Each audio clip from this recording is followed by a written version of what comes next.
Hello everyone, welcome to VK classes. आज हम लोग क्लास नाइन्थ के सब्जेक्ट केमिस्ट्री से चैप्टर नंबर 4 जो कि आपका है स्ट्रक्चर ऑफ एटम, उसको हम वन शॉर्ट करेंगे जो कि आपके एनसीईआरटी से बेस्ड होगा।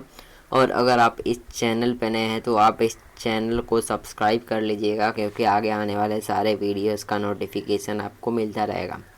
तो चलिए स्टार्ट करते हैं आज के हमारे इस वीडियो को, क्योंकि आज हम करेंगे chapter number 4 of our class ninth chemistry one shot NCERT. तो चलिए स्टार्ट करते हैं अपने चैप्टर को नेक्स्ट पेज से। और अगर आपने अभी तक अपने दोस्तों के पास इस वीडियो को ना भेजा हो तो भेज दीजिए, क्योंकि वो भी अच्छे से इसको समझ पाए। और आप जब इस वीडियो को देख रहे होंगे तो वीडियो से नोट्स कंप्लीट आपको बनाने हैं, क्योंकि अगर आप नोट्स नहीं बनाए तो इस वीडियो का कोई भी फ़ायदा आपको नहीं होने वाला है। चलिए अब स्टार्ट करते हैं। अब इसको सिंपल सा क्या करते हैं, स्टार्ट करते हैं स्ट्रक्चर ऑफ एटम को। तो स्ट्रक्चर ऑफ एटम में पहला टॉपिक आपका आता है क्या, Dalton's atomic theory. Dalton's atomic theory आता है पहला टॉपिक आपका। तो डाल्टन एटॉमिक थ्योरी कब आता है, 1808 में आपका आता है Dalton atomic theory. Dalton atomic theory क्या डिस्क्राइब करता है, डाल्टन एटॉमिक थ्योरी यह बताता है कि जो मैटर होता है ना, वो एटम से बना होता है, जो कि इंडिविजुअल एटम होता है। और इन्होंने क्या बनाया था, बेसिक मॉडर्न केमिस्ट्री का, बेसिक ऑफ मॉडर्न केमिस्ट्री को फॉर्म किया था किसने, डाल्टन ने। 1808 में डाल्टन एटॉमिक थ्योरी डिस्क्राइब करता है कि जो मैटर होते हैं वो इंडिविजुअल एटम से बने होते हैं। और जो आपके डाल्टन है ना, उन्होंने बेसिक मॉडर्न केमिस्ट्री को, बेसिक्स ऑफ मॉडर्न केमिस्ट्री को केमिस्ट्री बताया था। However, by the late 19th century, experiment revealed that subatomic particle, electron, proton, neutrons, leading to the revision of his concept. जो 19th सेंचुरी आते आते जो experiment हो रहे थे वो चालू रहे थे, और हमको पता चलता है कि इलेक्ट्रॉन, प्रोटॉन और न्यूट्रॉन यानी सब एटॉमिक पार्टिकल भी हमारे एटम्स के अंदर प्रेजेंट होता है। और डाल्टन का जो एटॉमिक थ्योरी होता है वो फेल हो जाता है, कि उन्होंने बोला था कि सिर्फ और सिर्फ अकेले इंडिविजुअल पार्टिकल्स यानी एटम से बने होते हैं, लेकिन इसके अंदर तो हमको 3 सब एटॉमिक पार्टिकल्स भी मिल गए। तो अब आइए कैसे हमको 3 सब एटॉमिक पार्टिकल यानी कि इलेक्ट्रॉन, प्रोटॉन और न्यूट्रॉन मिलते हैं, तो इसको भी समझ लेते हैं। तो आपको जो यहाँ पर इलेक्ट्रॉन, प्रोटॉन और न्यूट्रॉन है वो मिलते हैं। पहले डिस्कवरी ऑफ इलेक्ट्रॉन को समझते हैं, कैसे हमारा इलेक्ट्रॉन खोजा गया था। तो जे थॉमसन ने इलेक्ट्रॉन को डिस्कवर किया था performing the experiment cathode ray experiment. J Thomson ने कैथोड रे एक्सपेरिमेंट के द्वारा इलेक्ट्रॉन को डिस्कवर किया था। कैथोड रे एक्सपेरिमेंट क्या होता है, कैथोड रे ट्यूब समझना पड़ेगा पहले। A vacuum tube which electrodes, cathodes and anodes use to produce a beam of electrons. Simple सा कोई पूछे कि इलेक्ट्रॉन का डिस्कवरी किसने किया था, तो इलेक्ट्रॉन का डिस्कवरी जे थॉमसन ने किया था। और इलेक्ट्रॉन ने एक्सपेरिमेंट परफॉर्म किया था, किस एक्सपेरिमेंट से, कैथोड रे एक्सपेरिमेंट से। कैथोड रे ट्यूब क्या होता है, एक ऐसा वैक्यूम ट्यूब होता है जिसमें कैथोड और एनोड नाम का 2 इलेक्ट्रोड प्रेजेंट होते हैं, और जिससे क्या होता है, इलेक्ट्रॉन का बीम निकलता है। हाई वोल्टेज लिए थे इन्होंने, क्या कि इलेक्ट्रिसिटी इन्होंने फ्लो कराया था निगेटिव कैथोड से पॉजिटिव एनोड तक इन्होंने इलेक्ट्रिसिटी प्रोवाइड कराई थी एकदम हाई वोल्टेज में। The property of cathode ray are the same irrespective of the gas और इलेक्ट्रोड मटेरियल यूज। जो भी कैथोड रे की प्रॉपर्टी है ना, वो सेम है किसकी तरह, इरेस्पेक्टिव ऑफ गैस, यानी गैस की तरह नहीं है, यानी गैस से अलग है। या फिर इलेक्ट्रोड मटेरियल यूज, जो भी इसमें इलेक्ट्रोड के मटेरियल यूज हुए हैं ऐसे भी नहीं है। डिस्कवरी क्या किया था, डिस्कवरी इन्होंने किया था किसका, सब एटॉमिक पार्टिकल लाइक इलेक्ट्रॉन। तो सिंपल सा Dalton atomic discovery of electron हमने क्या समझा कि जे थॉमसन ने इलेक्ट्रॉन को डिस्कवर किया था कैथोड रे एक्सपेरिमेंट के द्वारा। कैथोड इस एक्सपेरिमेंट कुछ यूज हुआ था सामान, तो उसमें पहला क्या है, cathode ray tube. Cathode ray tube क्या होता है, एक ऐसा वैक्यूम ट्यूब होता है जिसमें कैथोड और एनोड नाम के 2 इलेक्ट्रोड प्रेजेंट होते हैं। हाई वोल्टेज की इलेक्ट्रिसिटी प्रोवाइड किया था नेगेटिव कैथोड से पॉजिटिव एनोड की तरफ। जो कैथोड रे की प्रॉपर्टी है वो गैस से और इलेक्ट्रोड मटेरियल जो इसमें यूज हुआ है उससे अलग है। इन्होंने डिस्कवरी किया गया था, इन्होंने डिस्कवरी किया था सब एटॉमिक पार्टिकल जैसे कि इलेक्ट्रॉन। अब क्या क्या कैरेक्टरिस्टिक होती हैं इलेक्ट्रॉन की। इलेक्ट्रॉन क्या होता है, इलेक्ट्रॉन नेगेटिवली चार्ज सब एटॉमिक पार्टिकल होता है किसी भी एटम में। चार्ज कितना होता है इलेक्ट्रॉन पे, चार्ज होता है 1.6 इंटू 10⁻19 कूलाम्ब। कूलाम्ब आपका होता है चार्ज का यूनिट। मास कितना होता है इलेक्ट्रॉन का, मास होता है 9.1 इंटू 10⁻31 kg। सिंबल क्या होता है इलेक्ट्रॉन का, ई माइनस। इलेक्ट्रॉन क्या होता है, सबसे छोटा होता है।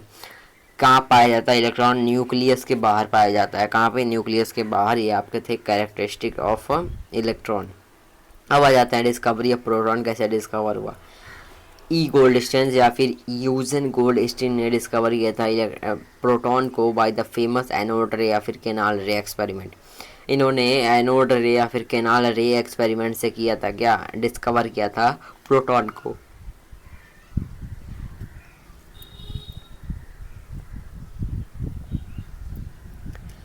सॉरी आवाज़ नहीं आ रही थी, आइए देखिए। जो भी पॉजिटिवली चार्ज रेडिएशन होते हैं ना, इन्होंने क्या किया था, कैथोड एनोड रे एक्सपेरिमेंट या फिर कैनाल रे एक्सपेरिमेंट से प्रूव किया था प्रोटॉन को डिस्कवर किया था। जो ये एक्सपेरिमेंट थे उसमें क्या था, इसमें पॉजिटिवली प्रेजेंस था। क्या था, पॉजिटिवली चार्ज प्रेजेंट था, जो कि जिसको हम क्या बोलते हैं, प्रोटॉन एटम के अंदर। क्या सिंपल सा ई गोल्डस्टीन या फिर यूजन गोल्डस्टीन ने एनोड रे एक्सपेरिमेंट या फिर कैनाल रे एक्सपेरिमेंट के द्वारा डिस्कवर किया था। जिसमें क्या था, जिसमें पॉजिटिवली चार्ज पार्टिकल्स प्रेजेंट थे, जिसको हम एटम बोलते हैं, जिसको हम प्रोटॉन बोलते हैं एटम के अंदर। कैरेक्टरिस्टिक क्या होता है प्रोटॉन का, प्रोटॉन का कैरेक्टरिस्टिक होता है, इसका चार्ज होता है कितना, 1.6 इंटू 10⁻⁻19 कूलम, लेकिन इस केस में होता है प्लस में होता है। मास होता है इसका कितना, 1.673 इंटू 10⁻24 ग्राम। और जो मास का प्रोटॉन का मास होता है वो अप्रॉक्सीमेटली 2000 मास ऑफ इलेक्ट्रॉन होता है। मास ऑफ इलेक्ट्रॉन के 2000 गुना होता है प्रोटॉन का मास। अब आते हैं न्यूट्रॉन के डिस्कवरी, यानी जेम्स चैडविक ने न्यूट्रॉन का डिस्कवरी किया था। Bombard light elements lithium boron with alpha particle discovering neutral particles with mass equal to the proton are called neutron। इन्होंने अल्फा पार्टिकल की मदद से न्यूट्रॉन का डिस्कवरी किया था, जो कि न्यूट्रल पार्टिकल होता है और जिसका मास प्रोटॉन के इक्वल होता है, उसे हम बोलते हैं neutron.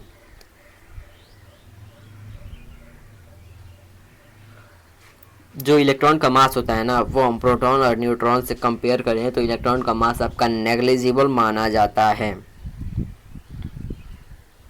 Sum of masses of proton and neutron in an atom will compose of atomic mass। Proton और न्यूट्रॉन के मास को अगर आप सम करेंगे या फिर ऐड करेंगे तो आपको यहाँ पर एटॉमिक मास पता चल जाएगा। अब बहुत इंपॉर्टेंट स्लाइड आपके सामने है। क्या है इंपॉर्टेंट स्लाइड, इसमें आपका सिंपल सा चार्ज क्या है, इलेक्ट्रॉन पे चार्ज आपका है निगेटिव, प्रोटॉन पे चार्ज क्या है पॉजिटिव 1+, यहाँ पर -1, और न्यूट्रॉन पे चार्ज क्या है, 0 न्यूट्रल है। मास क्या है, मास इलेक्ट्रॉन का नेग्लिजिबल है, यहाँ पर आप देख सकते हैं इतना है। प्रोटॉन का क्या 1 यूनिट है और न्यूट्रॉन का भी अप्रॉक्सीमेट 1 यूनिट है। डिस्कवरी किसने किया था, जे थॉमसन ने 1897 में इलेक्ट्रॉन का डिस्कवरी किया था। ई गोल्डस्टीन ने 1886 में प्रोटॉन का डिस्कवरी किया था और जे चैडविक ने 1932 में न्यूट्रॉन का डिस्कवरी किया था। यही था आपका 3 सब एटॉमिक पार्टिकल। इन तीनों में अगर आपको कुछ ना याद रहे तो ये जो स्लाइड है बहुत बहुत बहुत बहुत इंपॉर्टेंट स्लाइड है, बहुत बहुत इंपॉर्टेंट, इसको लर्न कीजिएगा। तो चलिए अब स्टार्ट करते हैं क्या, मॉडल्स ऑफ एटम। कुछ इसके बाद क्या है, इसके बाद साइंटिस्ट आते रहे और उन्होंने क्या दिया, उन्होंने बताया कि एटम कैसे होता है। एटम का मॉडल दिया सारे साइंटिस्ट ने। तो हमको यहाँ पर 3 साइंटिस्ट का मॉडल पढ़ना है। पहला थॉमसन एटॉमिक मॉडल, दूसरा है रदरफोर्ड एटॉमिक मॉडल और तीसरा आपका क्या है, तीसरा आपका है बोहर्स एटॉमिक मॉडल। चाहिए तीनों को पढ़ना है। तो चलिए स्टार्ट करते हैं थॉमसन एटॉमिक मॉडल से। पहला मॉडल इन्होंने प्रपोज किया था कंसीडरिंग एनालॉजी। वो अपने माइंड में सोच रहे थे ना, तो उसी को कंसीडर कर लिया था क्या, कि ऐसे ही क्या होगा, ऐसे ही आपका होगा एटम, आपका ऐसे ही होगा। एनालॉजी क्या था, atom compare to the watermelon. एक वाटरमेलन से जे थॉमसन ने एटम को कंपेयर कर दिया था, जिसमें पॉजिटिव चार्ज का था। जो भी रेड पार्ट रहता है वाटरमेलन का वो सारा पॉजिटिव पार्ट था, और जो भी इसका सीड होता है ना, उसको इन्होंने इलेक्ट्रॉन बोल दिया था। Alternative comparison known as the plum pudding model. इसको हम सिंपल से क्या बोलते हैं, इसको एक और नाम से जानते हैं, क्या है वो, प्लम पुडिंग मॉडल के नाम से भी जानते हैं हम इस मॉडल को, थॉमसन मॉडल को। अब आते हैं कहा postulates of Thomson atomic model. आपके एग्जाम में आएगा what are the two postulates of propose by the Thomson. तो an atom consist of positively charge sphere and the electron are embedded in it. पहला पोस्टुलेट बोला था कि जो atom होता है उसके अंदर एटम के अंदर एक पॉजिटिवली चार्ज स्फीयर प्रेजेंट होता है, यानी जो स्फीयर होता है वो सारा पॉजिटिव चार्ज होता है और उसमें जो इलेक्ट्रॉन होता है वो एम्बेडेड या फिर धंसे होते हैं।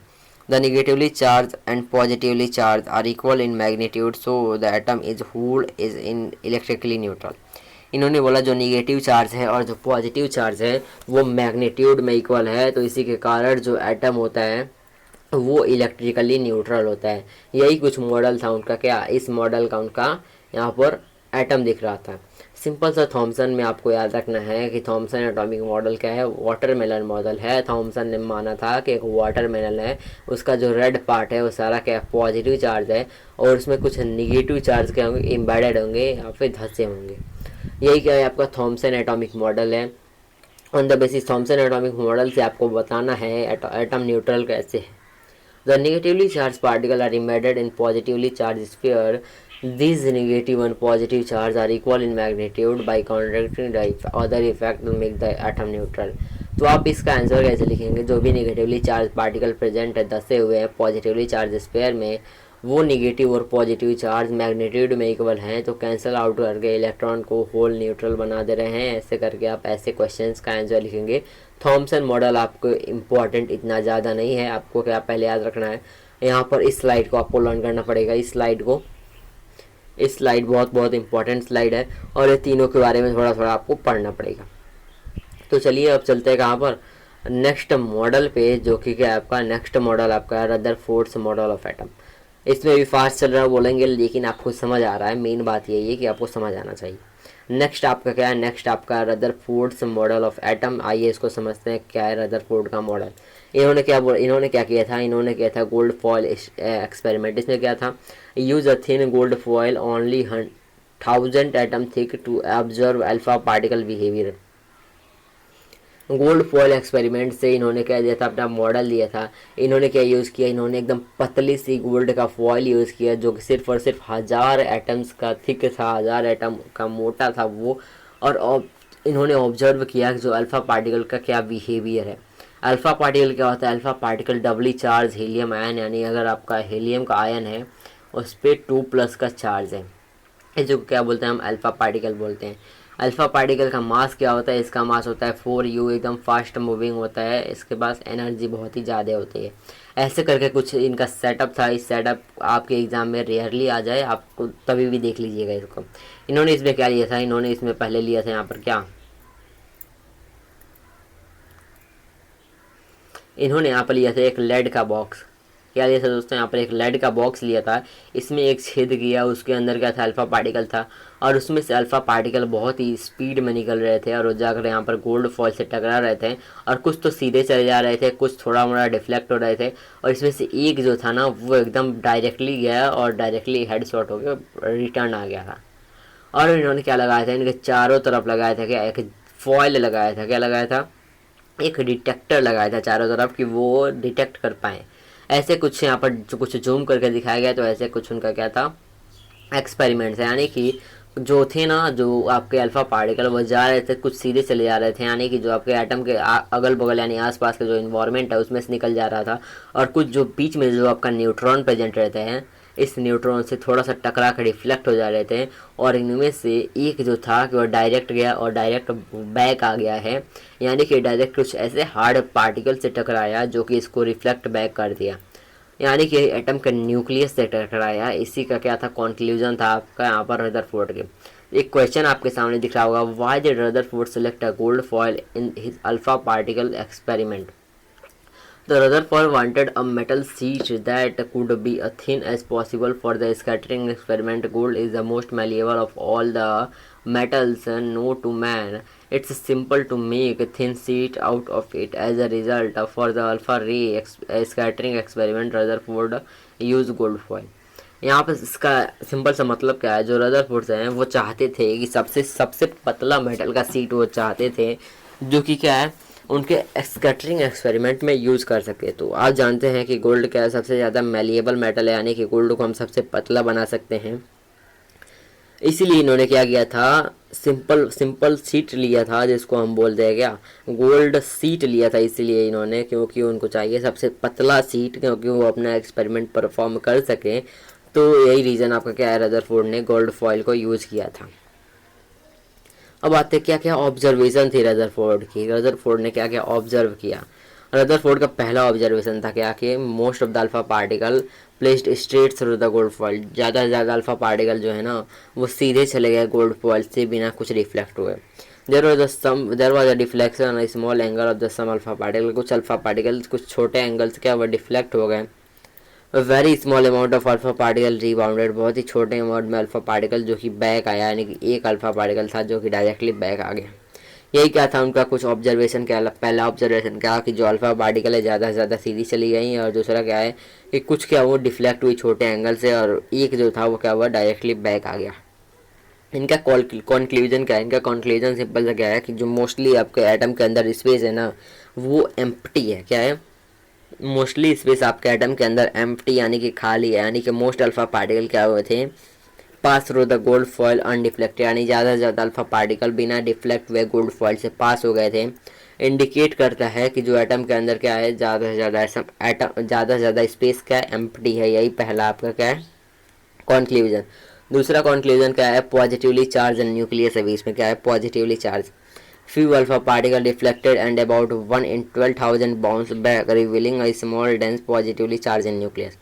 कुछ अल्फा पार्टिकल जो थे डिफ्लेक्ट हुए थे, और एक जो था 12,000 में से एक अल्फा पार्टिकल बाउंस कर दिया था बैक, जो कि बताता है कि एक डेंस पॉजिटिव चार्ज बीच में था, जिसको हम बोलते हैं न्यूक्लियस। यहाँ पे अब देखिए, जो आपका हीलियम था ना, हीलियम पे +2 का चार्ज था, यानी कि जो प्लस का क्या है, पॉजिटिव चार्ज है। जो पॉजिटिव चार्ज है अगर वो निगेटिव के पास जाएगा तो निगेटिव तो उसको अट्रैक्ट करेगा, लेकिन अगर वो पॉजिटिव के पास ही जाएगा, पॉजिटिव पॉजिटिव, तो पॉजिटिव क्या करेगा, इसको डिफ्लेक्ट कर देगा, यानी रिमूव कर देगा। तो वही क्या इन्होंने कंक्लूड किया कि बीच में क्या है, यहाँ पर बीच में यहाँ पर पॉजिटिव चार्ज है, जिसको बाद में बोला गया क्या, न्यूक्लियस। तो इन्होंने न्यूक्लियस का साइज भी कंक्लूड किया गया कि nucleus is extremely small, about 1 × 10⁵ the size of the atom occupying negligible space compare to the empty space in atom. जो न्यूक्लियस का साइज इन्होंने बताया कि 1/10⁵ साइज था उसका न्यूक्लियस के एटम का, एटम में, जो कि एकदम नेग्लिजिबल स्पेस एटम के अंदर वो घेर रहा था या फिर ऑक्यूपाई कर रहा था। मास कंसंट्रेशन इन्होंने क्या बताया, entire atomic mass is concentrated in the nucleus, यानी कि ज़्यादा से ज़्यादा क्या एटॉम का मास जो है वो न्यूक्लियस में कंसंट्रेटेड है। यही सिंपल से इन्होंने क्या बताया था, ऑब्जर्वेशन इनकी थी रदरफोर्ड की। आपके एग्जाम में डायरेक्टली क्वेश्चन आया है क्या क्या ऑब्जर्वेशन थी रदरफोर्ड का, तो आपको यहाँ पर पॉइंट्स लिख देने हैं, इसीलिए मैं बोला आपको कि नोट्स ज़रूर बनाइएगा। अब आता है कहाँ पर, न्यूक्लियस की डिस्कवरी। न्यूक्लियस की डिस्कवरी पहले नहीं हुई थी, न्यूक्लियस की डिस्कवरी बाद में हुआ था, ठीक ना। The following final model was put by the Rutherford after the observation. इनके ऑब्जर्वेशन के बाद एक फाइनल मॉडल रदरफोर्ड ने दिया था। क्या था मॉडल, कि बीच में क्या है, पॉजिटिव चार्ज है, और साइड साइड क्या है, यहाँ पर इलेक्ट्रॉन यानी निगेटिव चार्ज है। The nucleus is the centre and it's positively charge and nearly all the mass of the nucleus resides in the nucleus.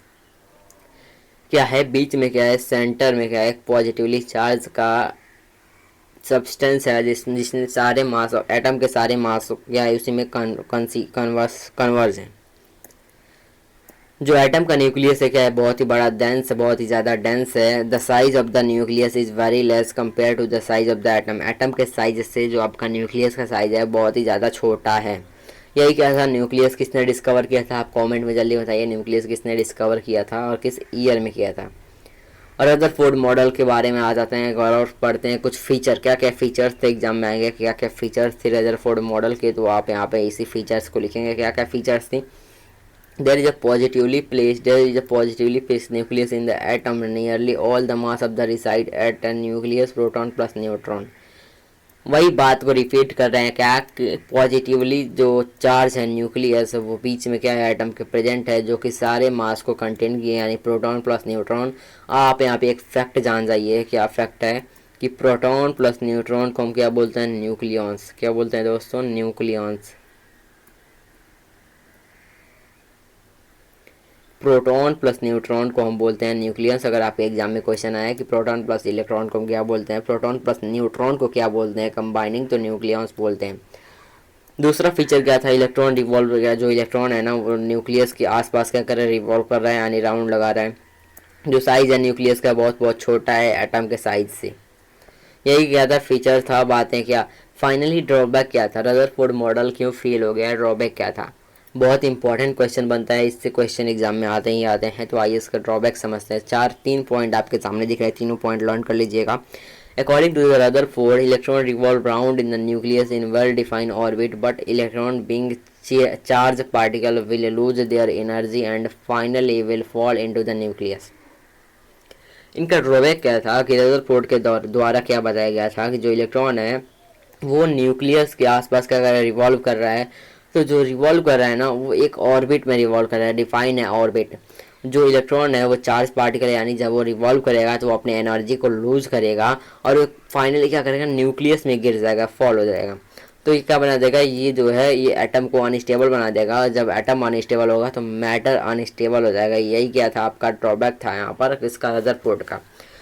To overcome the drawback of the Rutherford model, Neil Bohr in 1912 proposed the modified model of structure of atom. जो drawback था Rutherford model का उसको overcome करने के लिए Niels Bohr ने 1912 में एक मॉडल प्रपोज किया स्ट्रक्चर ऑफ एटम का। और वो क्या मॉडल था, उस मॉडल का नाम था बोहर्स एटॉमिक मॉडल। तो आइए बोहर्स एटॉमिक मॉडल को समझते हैं। 1913 में आया था का बोहर्स एटॉमिक मॉडल। इन्होंने क्या बताया, इनका पोस्टुलेट समझते, एग्जाम में क्वेश्चन ये आएगा तो आपको पोस्टुलेट लिखना है। क्या पोस्टुलेट है, electron revolve around the nucleus in stable orbit with the emission of a radiant energy which each orbit has a definite energy is called the energy shell और एनर्जी लेवल। जो electron revolve करते हैं nucleus के around, उनके पास क्या होता है, एक स्टेबल ऑर्बिट होता है जिसमें क्या होता है, रेडिएंट एनर्जी निकलती रहती है। न्यूक्लियस से हमेशा रेडिएंट एनर्जी निकलती रहती है, जिससे क्या होता है हर एक ऑर्बिट के पास एक डेफिनिट एनर्जी प्रेजेंट होता है जिसको हम बोलते हैं एनर्जी सेल या फिर एनर्जी लेवल। सिंपली पहला पोस्टुलेट क्या था, जो इलेक्ट्रॉन है न्यूक्लियस के आसपास राउंड करता है और जो ऑर्बिट में राउंड करता है क्या होता है, वो ऑर्बिट के पास हमेशा रेडिएंट एनर्जी आती रहती है और उसके पास क्या होता है, डेफिनिट एनर्जी रहता है। और उन ऑर्बिट को हम बोलते हैं एनर्जी सेल या फिर energy level. An orbit or energy level is designed as KLMN. When the electron is the lowest energy level, it is set to the ground state. जो ऑर्बिट है उसका नेमिंग किया जाता है जैसे कि KLMN, क्योंकि हम उसको पहचान सकें। और जो भी लोएस्ट एनर्जी लेवल, जो भी ऑर्बिट है उसके पास लोएस्ट एनर्जी लेवल है, उसको हम बोलते हैं ग्राउंड स्टेट। क्या बोलते हैं दोस्तों, ग्राउंड स्टेट बोलते हैं। ऐसे करके हमारे यहाँ पर एनर्जी लेवल को डिवाइड किया गया था, यानी कि बीच में अगर आपका न्यूक्लियस है तो यहाँ पर आपका KLMN, यहाँ पर 4 टाइप के क्या है, सेल से डिवाइड किया गया है। और इसको हम नंबर से डिनोट करते हैं जिसको हम बोलते हैं क्वांटम नंबर। क्या बोलते हैं इसको हम बोलते हैं क्वांटम नंबर, क्वांटम नंबर बोलते हैं। अब कोई पूछ दे कि KLMN की जगह पे हम कौन सा एक और टेक्निक यूज कर सकते हैं तो उसको बोलिएगा कि हम क्वांटम नंबर को यूज कर सकते हैं। नेक्स्ट पोस्टुलेट क्या था हमारे नील बोर का, नेक्स्ट पोस्टुलेट था कि an electron emits an observe energy when it jump from और one orbit to energy level to another. इन्होंने क्या बोला कि जो इलेक्ट्रॉन होता है वो एब्जॉर्व करता है एनर्जी जब ये एक एनर्जी लेवल से दूसरे एनर्जी लेवल में जाता है। तो when it jump from the higher energy level to the lower energy level, it emit energy while absorb energy when it jump from the lower energy level to the higher energy level। जब जो electron है वो ज़्यादा जिस higher energy level से lower energy level के पास जाएगा तो वो एनर्जी छोड़ेगा या फिर एनर्जी रिलीज करेगा। और जब इलेक्ट्रॉन लोअर एनर्जी लेवल से हायर एनर्जी लेवल के पास जाएगा तब वो एनर्जी एब्जॉर्ब करेगा। यही था कि हमारा 3 मॉडल, हमने यहाँ पर 3 साइंटिस्ट का मॉडल समझा। तीनों मॉडल क्या था, 3 साइंटिस्ट का मॉडल समझा। तीनों मॉडल बहुत बहुत इंपॉर्टेंट है। वैसे तो आपको रदरफोर्ड का और बोहर का याद रखना है और आप छोड़ सकते हैं बीच में थॉमसन का। तो उम्मीद करता हूँ कि अभी तक आपको मॉडल्स क्लियर होगा। अगर तीनों मॉडल्स आपको क्लियर है तो आप ज़रूर कॉमेंट में बताइए। बात है नेक्स्ट टॉपिक जो कि आपका है एटॉमिक नंबर। क्या है दोस्तों, एटॉमिक नंबर। मैंने बोला था ना कि एटॉमिक नंबर या फिर वैलेंसी सारे आपको चैप्टर 4 में पढ़ना है। चैप्टर 3 में वैसे ही मैंने डाल दिया था। चलिए अब यहाँ पर आपको डिटेल में बताता हूँ। The total number of proton line on the nucleus of any atom is called atomic number. जितना भी प्रोटॉन प्रेजेंट है किसी भी एटम के न्यूक्लियस में, उसी को हम बोल देते हैं कि atomic number of that atom. In an atomic number identity of an atom. Atomic number क्या होता है? किसी भी एटम का आइडेंटिटी होता है जो कि चेंज करता है, means changing the atom. Simple से क्या है, जो एटॉमिक नंबर है वो किसी भी एटम का आइडेंटिटी है। जब हम एटॉमिक नंबर को चेंज करते हैं तो इसका मतलब कि हम एटम को ही चेंज कर देते हैं। एटॉमिक नंबर को हम जेड से डिनोट करते हैं। Atomic number number of proton के इक्वल होता है या फिर नंबर ऑफ प्रोटॉन और इलेक्ट्रॉन के इक्वल होता है जब न्यूट्रल एटम होता है। तो क्या हमने सिंपली यहाँ पे बोला कि एटॉमिक नंबर जो होता है वो नंबर ऑफ प्रोटॉन के इक्वल होता है, और जब आपका एटम न्यूट्रल होता है ना, तब वो इलेक्ट्रॉन के इक्वल भी हो जाता है। न्यूट्रल यानी कि उसके अंदर जो नंबर ऑफ इलेक्ट्रॉन है वो प्रोटॉन के इक्वल है, तब उस केस में आपका इलेक्ट्रॉन के इक्वल भी आपका एटॉमिक नंबर हो जाता है। तो अब आपको याद करना पड़ेगा पहले 20 एलिमेंट के नाम। मैंने वहाँ पे आपको सिर्फ और सिर्फ दिखाया था उसका चेहरा, और यहाँ पर आपको लर्न करना है। यानी कि hydrogen, helium, lithium, beryllium, boron, carbon, nitrogen, oxygen, fluorine, neon, sodium, magnesium, aluminium, silicon, phosphorus, sulphur, chlorine, argon, potassium, calcium. 20 आपके पास यहाँ पर एलिमेंट दिख रहे हैं। इन सबका एटॉमिक नंबर यहाँ पर गिवन है। एटॉमिक नंबर, ये सारे का एटॉमिक नंबर है। आप इसको लर्न कीजिएगा, यूट्यूब पे सर्च कीजिएगा ट्रिक टू रिमेंबर, आपको मिल जाएगा बहुत सारे ट्रिक। अब आते हैं बहुत इंपॉर्टेंट टॉपिक, जो कि क्या है, how are electron distributed in different orbit. कैसे इलेक्ट्रॉन इन अलग अलग ऑर्बिट में डिस्ट्रीब्यूटेड है, ये बहुत इंपॉर्टेंट टॉपिक है, तो आप इसको स्किप ना करें। The distribution of electron in various shell is done in accordance to the Bohr Bury scheme. Bohr Bury के स्कीम के द्वारा हम यहाँ पर डिस्ट्रीब्यूट करते हैं अलग अलग इलेक्ट्रॉन को अलग अलग ऑर्बिट्स में। पहला इसमें क्या है, पहला स्टेप क्या है, the filling of the electron in n orbit is done in accordance of 2n square, where n is the number of the cell and 2n square represent the total number of electron that can be accommodated in the total particular cell। इस statement का मतलब क्या है, जो भी electron fill किए जाएंगे atom में वो 2n स्क्वायर के फॉर्मूले से फिल किए जाएंगे। यहाँ पर क्या है, यहाँ पर जो n है वो नंबर ऑफ इलेक्ट्रॉन है, और यहाँ पर 2 क्या है, नंबर है। अगर हमारा यहाँ पर नंबर ऑफ इलेक्ट्रॉन कितना है, नंबर ऑफ यहाँ पर सॉरी एन जो आपका क्या है, number of shell. Number of shell अगर आपका 1 है तो उसमें सिर्फ और सिर्फ 2 इलेक्ट्रॉन पुट किया जा सकता है। जहाँ पे एन गया आपका नंबर ऑफ सेल है, और 2n स्क्वायर रिप्रेजेंट करता है कि जितना भी नंबर है इलेक्ट्रॉन का वो पार्टिकुलर सेल में वो कैसे हम यहाँ पर फिल करेंगे। यानी कि हम इस फॉर्मूले से कैसे पता कर सकते हैं, यानी कि maximum number of electron fill किया जाएगा किस सेल में। यानी कि अगर आपका एन का वैल्यू 1 है, मैंने बताया था ना कि KLMN, हम यहाँ पर देखिए, यहाँ पर मैंने बताया था आपको कि यहाँ पर आप KLMN की जगह पे हम 1 2 3 4 लिख सकते हैं। तो इसी को हम यूज़ करेंगे क्या, यहाँ पर हम यहाँ पर अगर 1 यूज़ करेंगे, n की जगह पे 1 पुट करेंगे तो आपका इलेक्ट्रॉन 2 फिल होगा। अगर हम L सेल में बात करें तो n की जगह 2 पुट करेंगे तो इलेक्ट्रॉन आपका यहाँ पर 8 आएगा। आप इसको सॉल्व कीजिएगा। तो अगर M सेल की बात करें तो हम यहाँ पर अगर n का वैल्यू 3 लेंगे तो आपके यहाँ पर 18 आएगा। और अगर हम n सेल की बात करें तो n का वैल्यू 4 होगा, तो यानी कि 32 इलेक्ट्रॉन होगा। ऐसे करके हम यहाँ पर फिल करते हैं। आप इसको लर्न कीजिए, 2 8 18 32 के नाम से आप इसको लर्न कर लीजिएगा। तो उम्मीद करता हूँ कि फिलिंग ऑफ इलेक्ट्रॉन आपको पहला स्टेप क्लियर हो गया होगा 2n स्क्वायर के फॉर्मूले से। 2n स्क्वायर के फॉर्मूले से ये फार्मूला आपको लर्न रखिएगा। किसने दिया था, बोहर-बरी स्कीम के द्वारा। हम सारा यहाँ पर बात बता रहे हैं किसके द्वारा, बोहर-बरी स्कीम के द्वारा। अब आते हैं सेकंड स्टेप क्या करेंगे। आप सेकंड स्टेप करेंगे, the outer most shell can't hold more than 8 electron while the second last shell can't have more than 18 electron even though they have my capacity to hold more electron। यहाँ पर इसकी बात क्या की जा रही है, जो आपके इलेक्ट्रॉन यहाँ पर मान लीजिए कि आपका K, L, M और N 4 सेल है ना। इन चारों सेल में अगर आपका K में 2 फिल हो गया, L में अगर आपका 8 फिल हो गया, और M में जब आ रहे हैं तो M में आपका यहाँ पर 9 फिल हो रहा है, और यहाँ पर आपका कंप्लीट हो जा रहा है। लेकिन यहाँ पे देख रहे हैं जो आपका आउटर मोस्ट सेल है उसमें आपका 9 फिल हो गया है। तो आपको क्या करना पड़ेगा, आपको इस 9 को हटा के इसमें आपको 8 फिल करना पड़ेगा, और जो आपका 1 बच रहा है उस 1 को आपको नेक्स्ट वाले सेल में पुट करना है। इसका मतलब क्या हुआ, जो आपका बाहरी सेल होगा ना, और जो आपका आउटर मोस्ट सेल होगा, इसमें सिर्फ और सिर्फ 8 इलेक्ट्रॉन ही रह सकते हैं, क्योंकि एटम को स्टेबल होने के लिए उसका ऑक्टेट कंप्लीट करना पड़ता है। ऑक्टेट यानी उसके फाइनल सेल में 8 इलेक्ट्रॉन कंप्लीट करना पड़ता है। तो इसी के कारण हम ऐसा काम करते हैं। उम्मीद करता हूँ कि क्लियर होगा आपको कि हम क्यों यहाँ पर सेकंड स्टेप क्या है। हमारा सेकंड स्टेप है कि लास्ट वाले सेल में हम हमेशा 8 इलेक्ट्रॉन फिल करेंगे।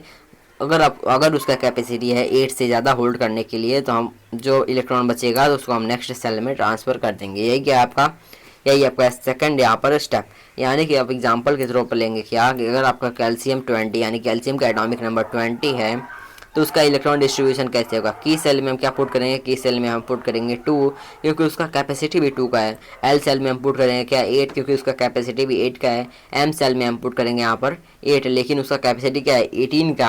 हम क्यों 8 पुट कर रहे हैं, क्योंकि आगे जाकर उसका क्या हो, उसका यहाँ पर डुप्लेट पूरा हो सके। डुप्लेट यानी कि लास्ट सेल में दो इलेक्ट्रॉन पूरा हो जाएगा, तब आपका एटम क्या हो जाएगा, स्टेबल हो जाएगा। तो यहाँ पे आप देख सकते हैं ऐसे करके इसका हम इलेक्ट्रॉनिक कॉन्फ़िगरेशन करते हैं। लेकिन जो आपका Ca20 यानी कैल्शियम 20 है, उसका क्या हो जाएगा, अगर आप ऐसे कर देंगे 2 8 10, तब उसका क्या हो जाएगा, रॉन्ग हो जाएगा। क्योंकि एम सेल 18 तक तो कर सकता है, फिल कर सकता है, इसलिए आप ऐसा करेंगे। लेकिन ऐसा आपका रॉन्ग हो जाएगा क्योंकि सेकंड स्टेप के द्वारा आपको ऐसे करना है।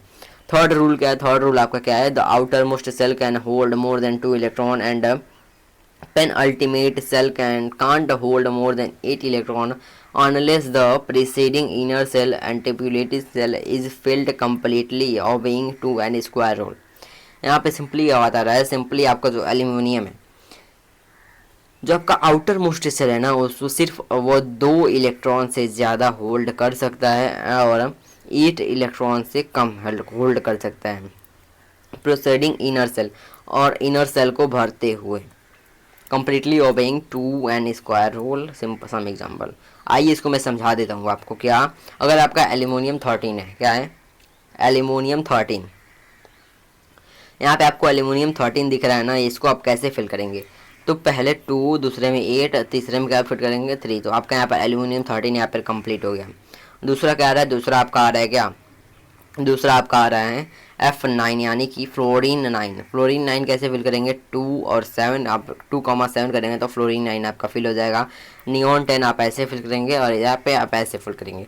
यहाँ पे इसका मतलब क्या है, इस वाले स्टेटमेंट का मतलब क्या है, जो आउटर मोस्ट यानी जो बाहरी सेल है उसमें 2 से ज़्यादा इलेक्ट्रॉन नहीं होल्ड कर सकते। क्या 2 से ज़्यादा इलेक्ट्रॉन नहीं होल्ड कर सकता। यहाँ पर इस आउटर मोस्ट, आउटर का मतलब यानी कि जो यहाँ पर इस वाला सेल है यानी की वाला सेल है ना, उसकी बात कर रहे हैं।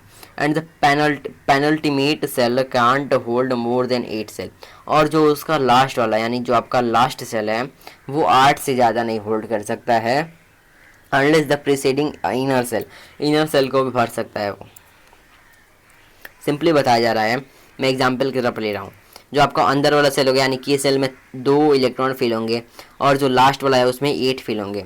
अगर मान लीजिए कि ये तो आपका के है, एल एम और एन, हमने यहाँ पर एन में 8 फिल कर दिया और के में 2 फिल कर दिया, और आपका यहाँ पर वैलेंसी क्या है, आपका यहाँ पर नंबर एटॉमिक नंबर क्या है 39, तो हमने यहाँ पर 10 तो फिल कर दिया है और सब बच रहा है।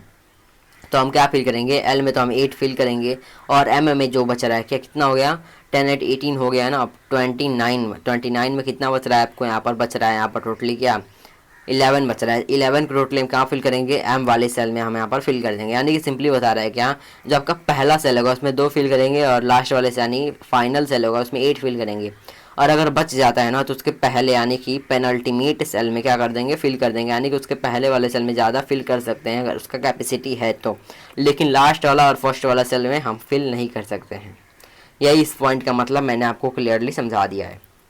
अब आते हैं यहाँ पर क्या है आपका, ये टेबल आपके यहाँ पर एनसीईआरटी में दी गई है क्योंकि इसमें आपको इलेक्ट्रॉनिक कॉन्फ़िगरेशन बताया गया है सारे एलिमेंट्स का, यानी 18 तक के एलिमेंट का इलेक्ट्रॉनिक कॉन्फ़िगरेशन और उनका वैलेंसी बताया गया।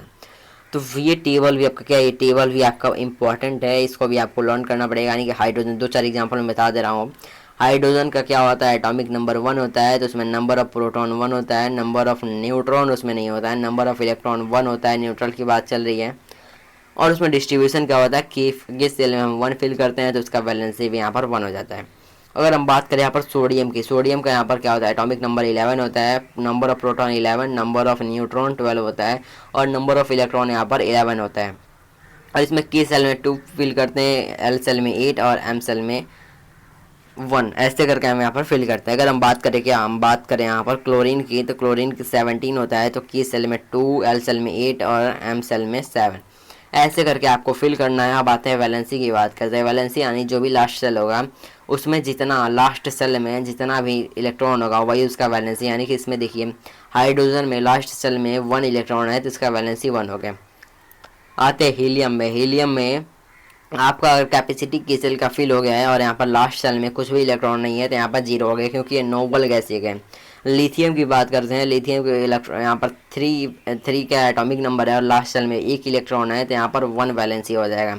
बेरिलियम का लास्ट सेल में 2 इलेक्ट्रॉन तो 2 वैलेंसी, यहाँ पर 3 तो 3, 4 तो 4, ऐसे करके कहाँ तक आया 4 तक तो आपका ठीक था। 4 तक तो 4 वैलेंसी ठीक है आपका। लेकिन जब आप नाइट्रोजन की बात करते हैं, नाइट्रोजन का एटॉमिक नंबर है 7 और इसका इलेक्ट्रॉनिक कॉन्फ़िगरेशन है 2,5, यानी कि इसकी वैलेंसी तो 5 होनी चाहिए। लेकिन मैं बता दूं कि 1 से 4 तक लास्ट सेल में, अगर लास्ट सेल में 1 से 4 तक की बात करें तो जितना उसका लास्ट सेल नंबर होगा उतना ही उसका वैलेंसी होगा। लेकिन अगर हम 5 से 8 की बात करें तो जितना उसका लास्ट सेल में नंबर होगा ना उसको हम 4 से माइनस कर देते हैं। किससे?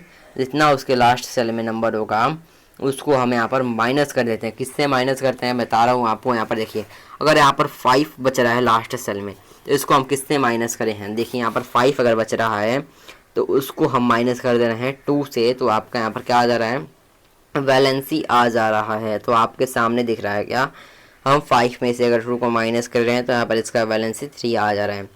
तो 6 सॉरी यहाँ मैं बता दे रहा हूँ आपको कैसे करना है आपको। अगर यहाँ पर 5 है ना तो उसको हम 8 से माइनस करेंगे। अगर 6 है ना तो उसको भी हम 8 से माइनस, 7 है ना तो 7 को भी 8 से माइनस कर, 8 है ना तो उसको भी हम यहाँ पर 8 से माइनस। लेकिन अगर 1 है ना तो 1 ही वैलेंसी रहेगा। अगर आपका यहाँ पर 4 है ना तो 4 ही वैलेंसी रहेगा। अगर यहाँ पर 3 है ना तो 3 ही वैलेंसी रहेगा। लेकिन अगर यहाँ पर 7 है ना तो 7 माइनस 8 वैलेंसी रहेगा। उम्मीद करता हूँ कि मैं समझा पाया हूँ आपको और क्लियर हो गया होगा आपको यहाँ पर वैलेंसी का केस। अब आते हैं नेक्स्ट सवाल आपके सामने आता है क्या कि क्यों एटम कंबाइन होना चाहते हैं। The atom combine to attain the noble gas या फिर इनर्ट गैस। मैं आपको यहाँ पर पिछले चैप्टर में भी बताया था, क्योंकि एटम चाहते हैं स्टेबल होना या फिर नोबल गैस का कॉन्फ़िगरेशन प्राप्त करना। आते हैं वैलेंसी। वैलेंसी मैंने उसमें बताया था लेकिन इसमें मैं बता रहा हूँ डिटेल में क्या होता है वैलेंसी। वैलेंसी जो भी इलेक्ट्रॉन प्रेजेंट होता है आउटर मोस्ट सेल में उसको हम बोलते हैं वैलेंसी। जो भी कंबाइनिंग कैपेसिटी होता है किसी भी एटम का उसे हम बोलते हैं वैलेंसी ऑफ एटम। जो भी एटम होता है किसी भी एलिमेंट का वो कम्प्लीटली फिल करता है आउटर मोस्ट सेल में लिटिल केमिकल एक्टिविटी के द्वारा। जो भी कंबाइनिंग कैपेसिटी होता है वो 0 होता है, फिर कंबाइनिंग कैपेसिटी और वैलेंसी क्या होता है 0 होता है किन एटम का, जो कि यहाँ पर दिख रहा है आपको। अब बात करते हैं वैलेंस सेल या फिर वैलेंस इलेक्ट्रॉन की बात करते हैं। दो चीज़ यहाँ पर है, वैलेंस सेल और वैलेंस इलेक्ट्रॉन। जो आउटर मोस्ट सेल होता है ना मैक्सिमम 8 इलेक्ट्रॉन का, उसको हम बोलते हैं आउटर मोस्ट सेल। यानी जो आउटर मोस्ट सेल का लिमिट होता है मैक्सिमम 8, वो क्या करता है वो आउटर मोस्ट सेल के नाम से जाना जाता है। अब बात है octet rule. The atom strive for the 8 electron in their outer most shell by gaining और लूजिंग इलेक्ट्रॉन। ऑक्टेट रूल कहता है कि जो भी एटम होता है वो 8 इलेक्ट्रॉन वो अपने आउटर मोस्ट सेल में ले सकता है। कैसे? गेन कर से या फिर लॉस करके कंप्लीट करना पड़ता है उसको। वैलेंसी क्या होता है? नंबर ऑफ इलेक्ट्रॉन लॉस्ट और गेन और अचीव फॉर स्टेबिलिटी, इसको हम बोलते हैं वैलेंसी। तो यहाँ पर एक्सेप्शन क्या आएगा? एक्सेप्शन आएगा कि hydrogen, helium, lithium, beryllium, boron aim of 2 electron duplet rule and just valency accordingly. इस वाले इसको मैं बताता हूँ कि वैलेंस सेल क्या होता है। वैलेंस सेल होता है जो भी आउटर मोस्ट सेल होता है किसी भी एटम का, उसको हम बोलते हैं वैलेंस सेल। और वैलेंस इलेक्ट्रॉन क्या होता है? आउटर मोस्ट सेल में जो भी इलेक्ट्रॉन प्रेजेंट होता है उसे हम बोलते हैं वैलेंस इलेक्ट्रॉन। यही कि आपका वैलेंस सेल और वैलेंस इलेक्ट्रॉन का टॉपिक है। यहाँ पर थोड़ा यहाँ पर उसके हट के दिया गया क्या कि आउटर मोस्ट सेल का लिमिट बता दिया गया, ऑक्टेट रूल बताया गया है, वैलेंसी बताया गया है, छोड़ दीजिए आप इसको। आते हैं यहाँ पर हम वैलेंसी को। यहाँ पे आपको दिख रहा है क्या कि 18 एलिमेंट तक का वैलेंसी कैसे हम फिल किए। यानी कि हाइड्रोजन का 1 होता है तो हम उसमें फिल कर दें 1। हीलियम का फिल हुआ है, यहाँ पर देखिएगा lithium, beryllium, boron, carbon, nitrogen, oxygen, fluorine, neon, ऐसे करके फिल हुआ है। आप इसको एक बार देख लीजिएगा क्योंकि एग्जाम में पूछ सकता है कि फिल कीजिए किसी भी एलिमेंट को। अब आते हैं नेक्स्ट टॉपिक जो कि आपका क्या है, मास नंबर। क्या है दोस्तों? Mass number. It is the sum of total of the number of proton and number of neutron lying in the nucleus of the atom. जितना भी नंबर ऑफ प्रोटॉन और नंबर ऑफ न्यूट्रॉन प्रेजेंट है किसी भी atom का nucleus में उसको हम बोलते हैं मास नंबर। इसको हम ए से डिनोट करते हैं। मास नंबर ऑफ प्रोटॉन क्या होता है? Number of proton plus number of neutron को हम बोलते हैं mass number. Relationship between mass number और एटॉमिक नंबर के बीच में क्या है, जो नंबर ऑफ प्रोटॉन होता है उसे हम बोलते हैं एटॉमिक नंबर, और जो नंबर ऑफ प्रोटॉन और नंबर ऑफ न्यूट्रॉन होता है उसे हम बोलते हैं मास नंबर, और जो मास नंबर और एटॉमिक नंबर होता है उससे हम बोलते हैं न्यूक्लियन नंबर। यानी जो आपका मास नंबर होता है ए वो Z+N, यानी जो प्रोटॉन का होता है, यानी कि आप बोल सकते हैं एटॉमिक नंबर को न्यूट्रॉन, एटॉमिक नंबर प्लस में क्या होता है, न्यूट्रॉन का नंबर होता है, उससे हम क्या निकाल देते हैं, मास नंबर। यही आपका है क्या, रिलेशन है। अब आते हैं कैसे हम किसी भी एलिमेंट को हम रिप्रेजेंट करेंगे। अगर आपका यहाँ पर मैग्नीशियम है यानी कि Mg है और उसका एटॉमिक नंबर है 12, उसका मास नंबर है 24, तो आप क्या लिखेंगे, आप किसी भी एटम को लेंगे, क्या लेंगे, आप किसी भी एटम को लेंगे और उसको यहाँ पर सब स्क्रिप्ट में क्या लिखेंगे, सब स्क्रिप्ट में उसका एटॉमिक नंबर रहेगा यानी Z रहेगा, और उसके सुपर स्क्रिप्ट में क्या रहेगा, उसके सुपर स्क्रिप्ट में रहेगा मास नंबर, या फिर आप इसको ए लिखते हैं। यही क्या है, यही आपका तरीका है किसी भी एलिमेंट को रिप्रेजेंट करने का। एग्जांपल में यहाँ पर मैग्नीशियम लिया गया है, तो मैग्नीशियम का एटॉमिक नंबर होता है 12 और मास नंबर होता है 24, तो नीचे आप लेंगे 12, ऊपर लेंगे आप 24, और ये बीच में क्या रहेगा, आपका सिंबल रहेगा उस एलिमेंट का। ऐसे करके हम यहाँ पर डिनोट करते हैं। नेक्स्ट टॉपिक यानी सेकंड लास्ट टॉपिक आपका आता है जिसका नाम है आइसोटोप्स। आइसोटोप्स आता है सेकंड लास्ट टॉपिक आपका। Isotopes are the atom in which the number of neutron differs the number of proton in the same। Isotope क्या होता है, आइसोटोप एक ऐसा होता है एटम के अंदर जिसमें क्या होता है, जो न्यूट्रॉन का नंबर होता है वो अलग अलग होता है और प्रोटॉन का नंबर सेम होता है। ऐसे एटम जिनमें डिफरेंट हो सकते हैं, यानी ऐसे अलग अलग एटम जिसमें न्यूट्रॉन का नंबर अलग अलग हो लेकिन प्रोटॉन का नंबर सेम हो, तो उन एटम को बोल देंगे हम आइसोटोप्स। आइसोटोप्स क्या होते हैं, ऐसे एलिमेंट होते हैं जिनके पास एटॉमिक नंबर और डिफरेंट होता है और mass number, atomic number same होता है और मास नंबर डिफरेंट होता है। क्या आइसोटोप्स किसी भी एलिमेंट का वो होता है जिसमें एटॉमिक नंबर डिफरेंट होगा, मास नंबर सेम होगा। हाइड्रोजन का आइसोटोप की बात करते हैं, 3 आइसोटोप होते हैं, प्रोटीनियम, प्रोटियम, ड्यूटीरियम और ट्रेटियम। प्रोटीरियम में क्या होता है, प्रोटियम में क्या होता है, प्रोटियम में 0 न्यूट्रॉन होता है, ड्यूटीरियम में क्या होता है, 1 न्यूट्रॉन होता है, ट्रेटियम में क्या होता है 2 न्यूट्रॉन होता है। अब आते हैं फ्रैक्शनल एटॉमिक मास। क्या है fractional atomic mass, fractional atomic mass क्या होता है, बीच में टॉपिक आ गया क्या, ये इसको हम पढ़ेंगे अभी थोड़ा लास्ट में। पहले आते हैं कि आइसोटोप का केमिकल प्रॉपर्टी। आइसोटोप्स का केमिकल प्रॉपर्टी, आइसोटोप्स का केमिकल प्रॉपर्टी क्या होता है, आइसोटोप्स के पास क्या होता है, सेम एटॉमिक नंबर होता है और वैलेंस इलेक्ट्रॉन होता है, जिसका होता है केमिकल बिहेवियर क्या होता है, आइडेंटिकल होता है या फिर सेम होता है। फिजिकल प्रॉपर्टी में आइसोटोप जो होते हैं ना, उनका फिजिकल प्रॉपर्टी अलग अलग होता है, यानी कि मास नंबर वैरी करता है, मास नंबर अलग अलग वैरी करने के कारण उनका फिजिकल प्रॉपर्टी क्या होता है, अलग अलग होता है। आते हैं अब एप्लीकेशन पे। एप्लीकेशन क्या है आइसोटोप्स का, आइसोटोप्स का एप्लीकेशन है यूरेनियम, यानी कि यूरेनियम आइसोटोप्स जो है उसको हम यूज़ करते हैं न्यूक्लियर रिएक्टर की तरह पे। जो आपका कोबाल्ट आइसोटोप है उसको हम यूज़ करते हैं कैंसर के ट्रीटमेंट के लिए, और जो आपका आयोडीन का आइसोटोप है उसको हम यूज़ करते हैं गोइटर के ट्रीटमेंट के लिए। अब आ जाते हैं यहाँ पर फ्रैक्शनल एटॉमिक मास पे। फ्रैक्शनल एटॉमिक मास क्या होता है, फ्रैक्शनल एटॉमिक मास क्या होता है, इसको हम एवरेज एटॉमिक मास के नाम से भी जानते हैं। ये क्या होता है, एटॉमिक मास, जब एटॉमिक मास किसी भी एलिमेंट का फ्रैक्शन हो जाए होल नंबर में, होल नंबर के अलावा फ्रैक्शन में हो जाए, तो उसे हम बोलते हैं fractional atomic mass. if the element exists in isotopic form, if the element exists in isotopic form, the average atomic mass is determined by considering the relative abundance of each isotope. This is done calculating the weighted average based on percentage of an isotope. जब कोई भी element isotopic form में exist करता है तो उसका जो average atomic mass है उसको हम रिलेटिव कंसीडर कर देते हैं ईच आइसोटोप का, एक एक आइसोटोप का। ये कैसे किया जाता है, ये कैलकुलेट किया जाता है वेट को average based on percentage of the isotope, isotope के परसेंटेज के बेस्ड वेट को किया जाता है। एग्जाम्पल आपके क्या है, क्लोरीन का 2 आइसोटोप है, पहला क्या है 35 का, दूसरा आपका है 37 का। 35 का जो आइसोटोप है वो 75% प्रेजेंट है और जो 25 का आइसोटोप है वो 37 का है वो 25% प्रेजेंट है। कैसे फाइंड किया, इस फार्मूले की मदद से, यानी कि जो एवरेज एटॉमिक मास है उसको हम 35 या जो उसका क्या है दोस्तों, यहाँ पर जो उसका एटॉमिक मास है उसको हम मल्टीप्लाई कर देंगे जितना परसेंट वो एग्जिस्ट करता है, और उसको हम 100 से डिवाइड कर देंगे, और दोनों साइड आप वैसे करेंगे दोनों आइसोटोप के साथ, तो उसको क्या आ जाएगा, उसका एटॉमिक मास आ जाएगा, एवरेज एटॉमिक मास या फिर फ्रैक्शनल एटॉमिक मास यहाँ पर आ जाएगा।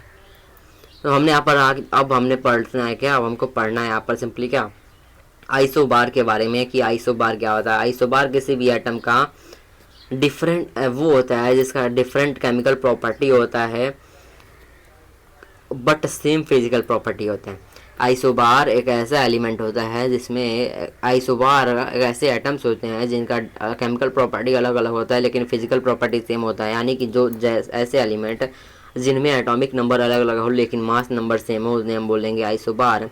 आइसोबार में क्या होता है, सेम एटॉमिक मास होता है लेकिन डिफरेंट एटॉमिक नंबर होता है, resulting different number of electron and distinct chemical property. उनका केमिकल प्रॉपर्टी भी अलग अलग होगा और नंबर ऑफ इलेक्ट्रॉन भी अलग अलग होंगे। यहाँ पर आपको आइसोबार का एग्जांपल क्या दिख रहेगा, आइसोबार का एग्जांपल यानी और आर्गन का आइसोबार का एग्जांपल, आर्गन का यहाँ पर क्या है, मास देखिए, मास का आर्गन पोटेशियम और कैल्शियम का सेम है, ये तीनों क्या है, आइसोबार के एग्जांपल हैं। तो आपके एग्जाम में आएगा क्वेश्चन कि डिफरेंस करने के लिए कि आइसोबार और आइसोटोप्स के बीच में, तो आइसोबार क्या होता है, chemicals element which have same mass. Isobar में क्या होता है, सेम मास होता है, और आइसोटोप्स में क्या होता है, सेम एटॉमिक नंबर होता है और डिफरेंट मास होता है। एटॉमिक मास क्या होता है, इक्वल होता है, इसमें एटॉमिक मास क्या होता है, डिफरेंट होता है। फिजिकल प्रॉपर्टी क्या होता है, सेम होता है, यहाँ पर फिजिकल प्रॉपर्टी डिफरेंट होता है। एटॉमिक मास डिफरेंट होता है, एटॉमिक नंबर आता है सेम, इस यहाँ पर एटॉमिक नंबर डिफरेंट होता है, एटॉमिक नंबर सेम होता है। केमिकल एलिमेंट क्या होता है, डिफरेंट होते हैं और सेम केमिकल एलिमेंट इसमें होते हैं। इसी के साथ आपका चैप्टर स्ट्रक्चर ऑफ एटम होता है ख़त्म। अगर कोई भी डाउट परेशानी है तो कमेंट में ज़रूर पूछिए, क्योंकि सारा कमेंट का आंसर आपको यहाँ पर मिलेगा। अगर आपको यहाँ तक समझ आ गया और इसी के साथ आपका केमिस्ट्री क्लास 9 का ख़त्म होता है, बताइए सब कुछ समझ आ गया तो कमेंट में ज़रूर कमेंट कीजिए। चलिए अब मिलेंगे हम नेक्स्ट वीडियो में मिलेंगे। चलिए अब मिलते हैं नेक्स्ट वीडियो में, तब तक ले थैंक यू, मिलते हैं नेक्स्ट वीडियो में। और एक बात रह गई कि अगर आपने अभी तक सब्सक्राइब नहीं किया तो बहुत ही गलत काम किया आपने, ज़रूर सब्सक्राइब कीजिए और अपने दोस्तों के पास शेयर कीजिए, क्योंकि वो भी इस वीडियो को देख सके और अपने एग्ज़ाम में अच्छा कर सके। और अगर आपने इस वीडियो को देखकर नोट्स नहीं बनाया है तो नोट्स ज़रूर बना लीजिएगा इसका। चलिए अब मिलेंगे हम नेक्स्ट वीडियो में, तब तक के लिए थैंक यू, मिलेंगे नेक्स्ट वीडियो में।